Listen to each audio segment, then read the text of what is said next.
জয় জগন্নাথ। আজকের মেনু রসালো মুচমুচে জিলাপি, বাড়িতেই খুব সহজে বানানো যায়। তো দেখে নাও কিভাবে বানালাম। প্রথমেই একটি কড়াইয়ের মধ্যে 1 বাটি চিনি ও হাফ বাটি জল দিয়ে তার মধ্যে পছন্দ মতো ফুড কালার অ্যাড করে খুব ভালো করে চিনিটা গলে গেলে লেবুর রস দিয়ে নামিয়ে রেখে দেবো। এবার একটি বাটির মধ্যে ব্যাটার তৈরি করব। নিয়েছি এখানে 1 বাটি ময়দা, 1 চামচ বেসন, 1 চামচ চালের গুঁড়ো, হাফ চামচ নিয়েছি খাবার সোডা। শুকনো উপকরণকে খুব ভালো করে মিশিয়ে দিয়ে দেবো 1 চামচ তেল, 1 চুটকি লবণ ও খুব ভালো করে হাফ চামচ দিয়ে দেবো ভিনিগার। দিয়ে ভালো করে জল অল্প অল্প করে দিয়ে মাখিয়ে নিতে হবে। এরকমভাবে মাখাতে হবে যাতে ব্যাটার জিলাপিটা ফোলে ভালো।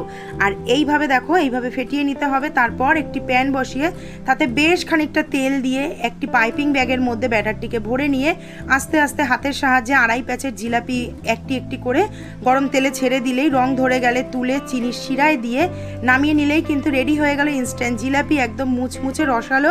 যদি ভিডিওটি ভালো লাগে